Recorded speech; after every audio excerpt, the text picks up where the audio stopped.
De la fumée qui s'échappe du quartier de Bouri, à l'est de Khartoum, près de l'aéroport, signe que les combats n'ont jamais connu de pause.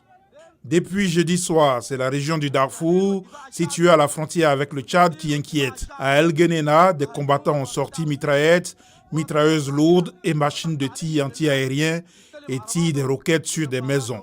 Les belligérants continuent de s'accuser mutuellement de violer la trêve.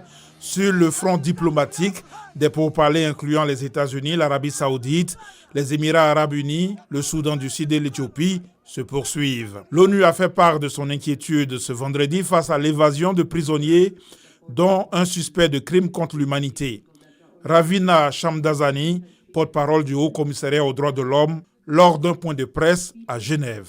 Nous sommes très profondément alarmés par les évasions de prison. Comme vous le savez, l'impunité est un problème majeur au Soudan depuis des décennies. Nous sommes convaincus, et le haut-commissaire l'a dit, que cette impunité est à l'origine d'une grande partie de ce que nous voyons aujourd'hui. La persistance de l'impunité pour des violations graves du droit international, des droits de l'homme et du droit international humanitaire enhardit les auteurs de ces actes.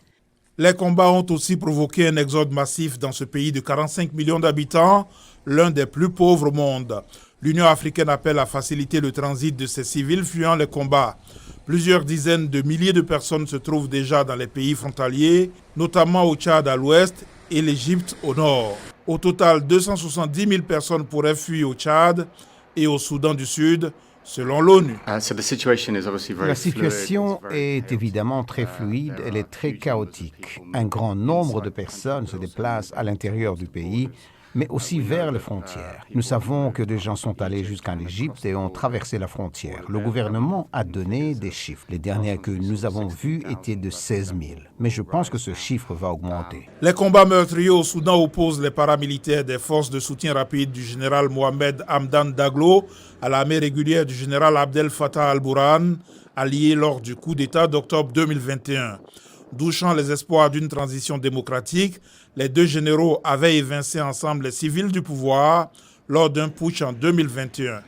Depuis, ils ne sont pas parvenus à s'accorder sur l'intégration des paramilitaires dans l'armée avant de finalement entrer en guerre l'un contre l'autre le 15 avril dernier.